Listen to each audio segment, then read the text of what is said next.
Welcome everyone to It Tastes Different Gaming Appetizers. And you know what we're going to talk about? I guarantee you already know what we're going to talk about. Winners of the Game Awards. So the Game Awards just recently happened. We had a whole slew of announcements and a bunch of winners and some upsets and some whole bunch of crap going on. You know, who the real winner was unfortunately not Jeff Keighley's jacket this year because, you know, he kind of went plain. I mean, he came out in his velour pimp suit, but other than that, you know, wasn't anything special. It's kind of the least of all his spry jackets over the years, you know. So, you know, we can just jump right into it. We'll talk about the best game. We'll talk about the game of the year right off the bat. So we were all kind of hoping that it wasn't going to be God of War Ragnarok. And guess what? It wasn't God of War Ragnarok. The winner was Elden Ring, which we all kind of called that early on, which I'm sure everybody else did. If God of War Ragnarok won, I think there'd be a riot on their hands, which there should have been last year too. But, you know, I'll kind of run down these real quick and then we'll kind of chat through and what we thought. So best game direction came Elden Ring as well. Best narrative was God of War Ragnarok. Best art direction was Elden Ring. Best score / music was God of War Ragnarok as well. Best audio design, God of War Ragnarok. Best performance was Christopher Judge in God of War Ragnarok. You can kind of see a pattern going on here. Games for Impact was Ask Dust Falls. Best ongoing game, Final Fantasy XIV. Best indie game was Stray. Best debut indie game was also Stray. Best mobile game was Marvel Snap. Glad to hear Genshin didn't win. Best community support was Final Fantasy XIV Online again. Best AR and VR game was Moss Book 2. Never heard of it. Got to check it out. Best innovation and accessibility game was God of War Ragnarok. Best action game, Bayonetta 3. Best action adventure game was God of War Ragnarok. Best RPG was Elden Ring. Best fighting game was Multiverse. Best family game was Kirby and the Forgotten Land. And best sports / racing was Gran Turismo 7. Best sim / strategy was Mario plus Rabbids Sparks of Hope. Best multiplayer game, Splatoon 3. Content creator of the year was Ludwig. Best esports athlete was Jacob Ye Whitaker.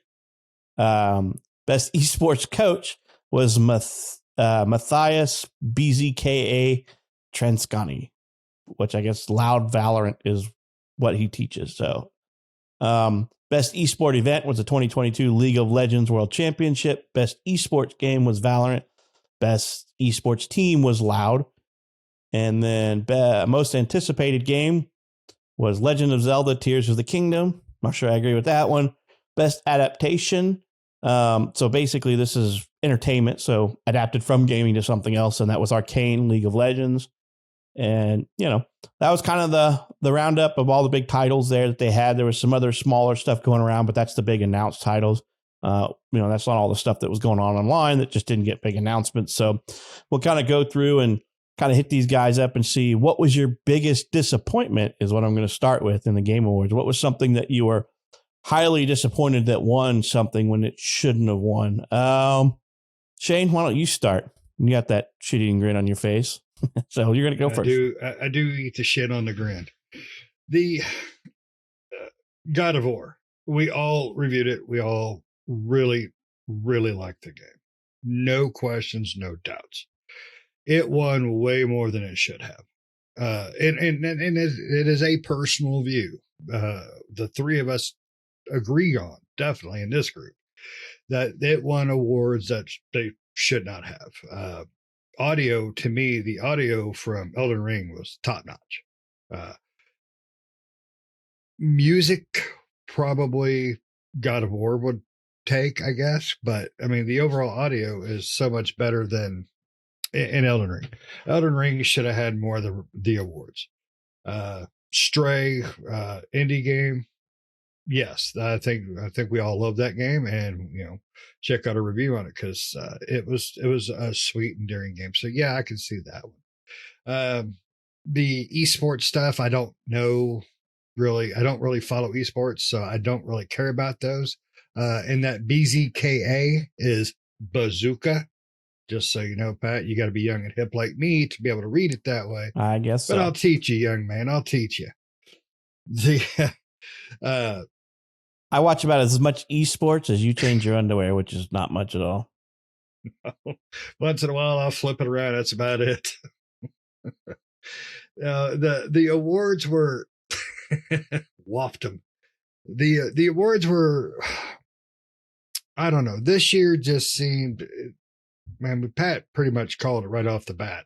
It's going to be God of War, and I'll let him go into his reasoning why he believes God of War got more awards than Elden Ring did. I'll let him take that because, I mean, I don't have any doubt that he's right about it.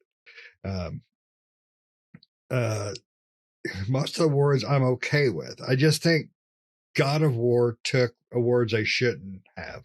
That was my biggest thing. Elden Ring definitely deserved Game of the Year. It was, I mean, it brought Pat into the fold of Souls like, and he is not a Souls person. That's how uh, perfectly that game was done for everybody. Uh, and you know that's an award they justly deserve. So I just wished I wish God of War wouldn't have won so much, even though it's a great game. It's just there was other more deserving games for many of the titles of those awards. Now, Christopher Judge getting the actor award, yes, I think we could all agree that nobody is Kratos. They do a live action movie, it just better be him mocapping it because I mean, he is Kratos, plain and simple. Uh, you know, so I don't know. I think this year was kind of weak on the award show, but as far as the awards go, I disagree with several of them. Primarily the God of War stuff. But what about you, Nick, and your little Russian jumpsuit there? What do you got? Too bad Stalker didn't win. No, I wasn't even up there. Yeah, I think my most disappointed award given out was really the Player's Voice Award. That one went to Genshin Impact, which is, I mean, I know it's the players and the fans voting for it, but that, we've talked about this. You can watch our video on this whole, the conspiracy behind it. But, in the end, it was Sonic Frontiers and Genshin Impact players kind of fighting over number one spot for it. And, we, like I said, we talked about it and how Genshin Impact shouldn't even be a part of it because it didn't come out this year. They might have had expansions or something like that, but it's a live service. They're always going to have new content. So don't include that in there. Right. I would agree with I don't know about sound design. I mean, I think both Elden Ring and God of War had good sound design, but God of War did win score/soundtrack, and I think I love the Elden Ring. Like, just the title screen alone gets you pumped for that game. I love the title screen. Like, there was several times where I started the game and just sat at the title screen listening to the music because I thought it was awesome, and I just love the score and soundtrack to the Elden Ring series. So I think that should have gotten the soundtrack portion. Not to say that the score for God of War wasn't good. It was. They had some pretty cool tracks and some, they sung a song from it last night at the awards. But still, I like the Elden Ring soundtrack personally, right? Everything else was fine, I guess. There were some that I was, kind of disappointed in. The fact that Teenage Mutant Ninja Turtles Shredder's Revenge didn't get anything last night. Even like what was it? It's a bit action game. Action game went to Bayonetta 3, which Bayonetta 3 we played that, we reviewed that, and we all pretty much liked it for the most part. But I mean, I would have picked Teenage Mutant Ninja Turtles over Bayonetta. I like Bayonetta and all, but Teenage Mutant Ninja Turtles was so much fun. I mean, I think we beat it all that night it came out, right? It was so much fun to play. And that was probably the best action game, the best Ninja Turtle game we've gotten in a long time. That had co-op and everything like that. So it should have won some awards because I think it had a couple of awards that it was a part of. Besides the action game, I think there was another one that it was also in, and it didn't win that either. So, but as far as the other ones, ongoing game, Final Fantasy 14, that one was a no-brainer there. Final Fantasy 14's that Square Enix has been great to that community. I'm a Final Fantasy 14 player. I haven't renewed my subscription in a long time, but I have every expansion, and and everything like that. So, and that game updates all the time. I mean, they are so supportive of their fans and their players. They're always coming out with new content. Like every patch is new content. Like that game is nuts. So ongoing game, I would 100% give it to that game, because I mean, Fortnite puts out a lot. Destiny 2, Apex, and Genshin were the other ones. They put out a lot of content, but I've never seen a company put out so much content as Final Fantasy does for Square Enix does for Final Fantasy 14. And they got the community support, right? They won that one as well, so it makes total sense. But yeah, I mean, the most anticipated, Legend of Zelda. I know a lot of people are anticipating that one. For me, it was Legend of Zelda, Hogwarts, Starfield, Resident Evil 4, and Final Fantasy 16. For me, it's Final Fantasy 16. That's my most anticipated from that list of games. That's the one I'm most looking forward to. There's a lot on that list besides. What would be your runner-up? Everything. Because I think we all agreed on Final Fantasy. Wow, my runner-up is kind of. I got two that are just button heads, and that's Starfield and Resident Evil 4. Like they're just right there banging each other because I really want to play both. Legend of Zelda is towards the bottom. I mean, if it's anything like Breath of the Wild, which I didn't really that much care for, then this is going to be the same as that. And Hogwarts Legacy, I could give two craps about. So, but yeah, I would say Resident Evil 4 and Starfield are kind of like number two. I don't know which one. I really want to play Starfield because I mean, Resident Evil 4 is just a remake of Resident Evil 4, which is a great game. But Starfield, depends on what.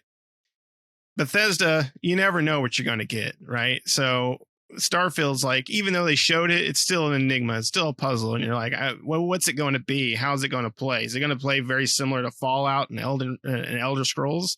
Is it just going to be that in space? Or are they going to take that formula and propel it to the next level, right? So that's to be seen.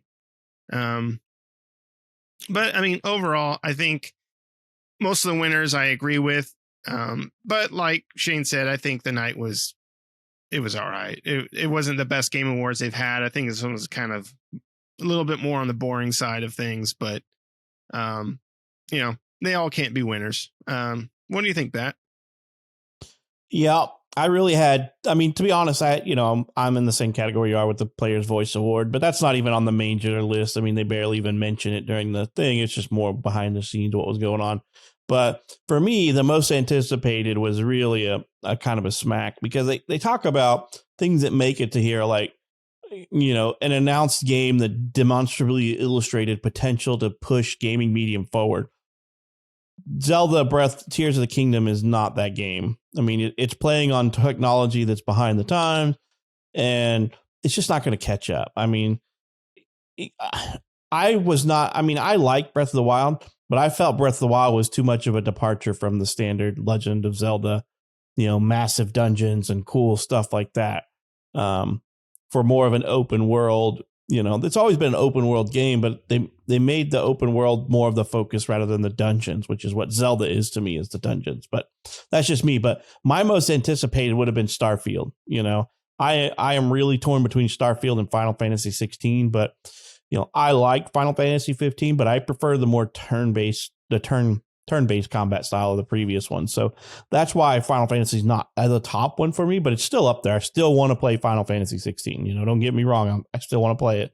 And then the best adaptation, I was kind of a little taken aback, but I do, I really thought Edge Runners was way better adaptation than Arcane, but I think Arcane did get a lot more publicity than Edge Runners did in that best adaptation. But I'm a big anime fan, I think Edge Runners was a better anime than Arcane League of Legends was. But that's just me. I was really, really sad to see that my Horizon didn't take home anything. But it wasn't in too many categories to begin with, and it had a lot of stiff competition in the categories that it was in. So it was pretty much up against Elden Ring and God of War Ragnarok for every category that it was in. And while I don't necessarily believe God of War Ragnarok is a better game than Horizon, it just won out. And, and what we talked about amongst ourselves is I believe the only reason that God of War Ragnarok won so much over anything else is because it's the most recent thing in everybody's mind. I honestly think the Game Awards should have a cutoff period, Instead of it being from like November to November, it should be something like August to August or something like that. That way you're not going up against something that came out like a month ago or that's fresh in everybody's mind. Because, I'm just going to use the example of Elden Ring. Elden Ring dominated any media for months. I'm talking like 6 months plus.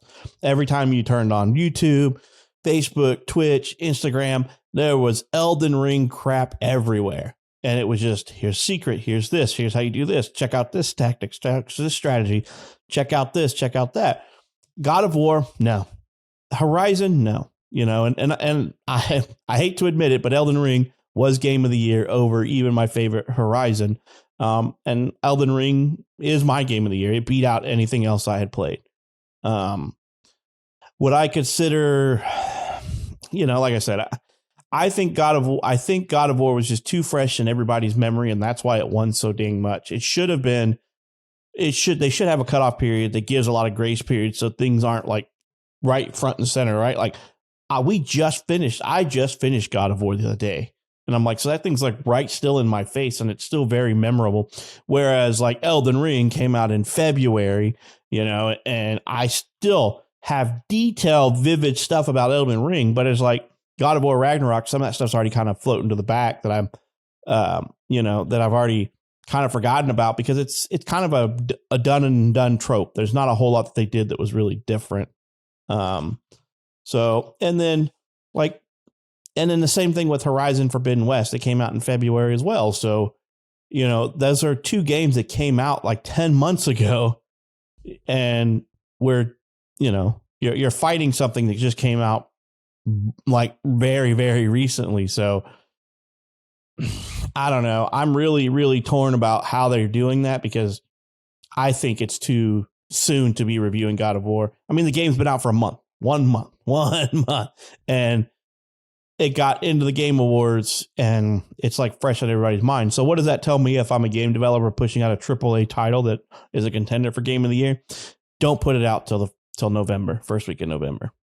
That way you got a better chance of winning the Game Awards. And I think that that's a smack in the face to all these other games that were in the category. But that's just my opinion. I think there needs the grace period, the period for games to be in the Game Award to give everybody plenty of time to dissect it and see how memorable it is, see how much of a game changer it really is. Because I don't know. It's hard for me to say that, it's the game that delivers the absolute best experience across all creative and technical fields. Elden Ring, I could say that, right? That's how I won Game of the Year. I cannot say that about Ragnarok or Forbidden West or any of the others, Xenoblade Chronicles and Plague Tale and Stray.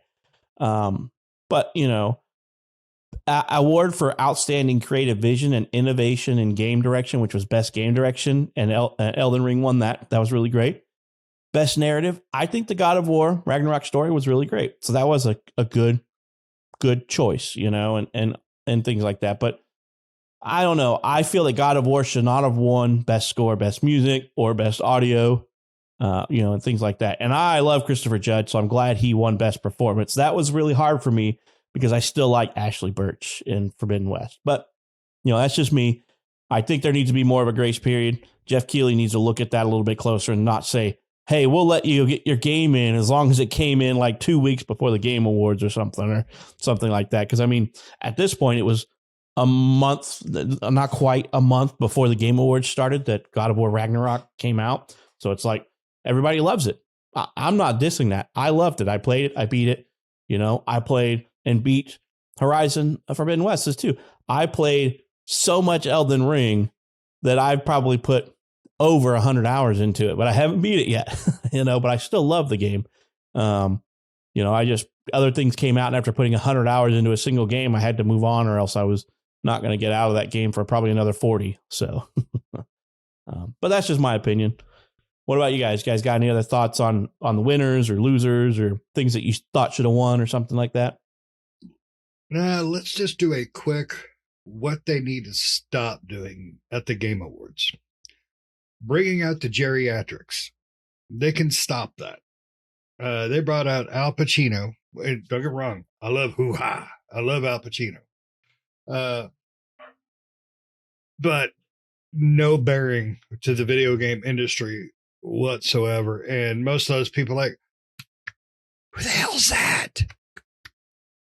That's that's the reaction. I mean, you could watch and see the people's faces like, I think my dad knows him. I think there was a lady in the front row that said that, like mouthed it, like, who is that or something like that, wasn't there? Yeah. When they cut to the I think thing, you were, it's like, us gamers in our age, we know who Al Pacino is, and the old people, the Sting last year that they bring out, we know who they are. But the people in the audience, like, well, besides the actors and that are doing voice acting and stuff like that, but the gamers that are there are more likely in their 20s and don't know who the heck these old actors. But yeah, I agree with Shane. Don't bring them on. I mean, they have nothing to do with gaming. Just don't bring them in there.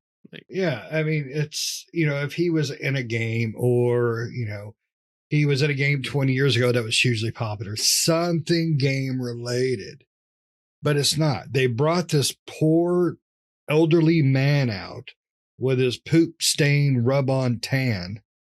And he tried to read the list of award, nominees, he didn't have a clue why he was there. I think he thought he was at an Oscars or something. I don't think he knew he was at a Game Awards. He was like, I've never seen special buffet. Yeah, I've never seen any of these movies. Hoo-ha. So they got to stop doing that. And Keeley, look, man, you got to bring your jacket game back up. Pat's right. You can't just walk out with some crushed velour, man. You got to really pump it. Last year, you bedazzled your jacket. Pretty disappointed, Keeley. Pretty disappointed. But jacket game was not on point. But one thing I think we can all agree we need more of for the Game Awards, the guy on the flute. Look him up, people. Guy on the flute. He owned the Game Awards. Yep. More flute guy. And sorry to Christopher Judge. I love Christopher Judge, but, cut your speech down. A band start playing people off a little bit early. That's his speech, unfortunately, went on forever. And I think we were watching it on Steam, and you could see the count of people that were watching it. And the count went down by like 50%, like halfway through his speech. Everyone he left and said, I'll come back when he's done talking. Yep. Well, Pedro, I hope I pronounced his last name right. Eustache was basically he won the Game Awards this year in the symphony, because the previous year it was the lady that was going to town in the back, the dancer, whatever, the guitarist. It was the guitarist, wasn't it? I think it was the guitarist. Yeah. And so this year he took the cake. He was that. And at the end of it, man, he's high fiving everybody and cheering. And I'm like, yeah, that guy, he gets it. So that was the real winner of the Game Awards this year was Pedro. Yep. Him and Guitar Girl need to start a band. I don't want Sting next year or some other old actor. I want the flute guy to come. We back. want Pedro we want the flute guy and the Guitar Girl back. Yep. God, that sounds like a really awesome game. Flute guy, Guitar Girl. Yeah. All right. You guys got anything else? We'll wrap this up. We know who the winners are. We may not agree with all of them, but I think we can all agree this year that we're more in tune with the winner of the game of the year than we were last year. I just wished there were more games that I could have wanted to be in some of those awards, because this year was kind of, to me, games are kind of weak. There was a lot of disappointments this year. There were some good games, don't get me wrong. But kind of a lightweight year, though, too. Yeah, exactly. So, but next year is supposed to have everything that's been delayed this year. So next year, your wallet will be crying. So yeah. I think by the time the Game Awards comes around, instead of having 6 games in the Game of the Year category, it's going to be like 12. Yeah. So it'll be harder to pick your winner. Yep. All right. Well, let us know what you guys think. Did you agree with some of the winners of the different categories? Did you think that somebody else should have won in some of the categories? Then who won? Or were you missing someone in any of those categories that didn't even get a chance? Let us know what you think about that. Let us know what you think about Jeff Keighley's jacket game this year. We're all a little disappointed, but we'd like to hear what you say. And don't forget, Mr. Pedro, he killed it in the symphony. So let us know what you think. And don't forget to hit us up there. And you made it this far. We're at the end. Go ahead and hit that subscription button if you're not subscribed yet. And if you are, we appreciate you. And if not, come on, hit the button. It's free to subscribe. Free to subscribe today only. Well, and, we hope you enjoyed this episode, and we hope to catch you in the next one. See ya.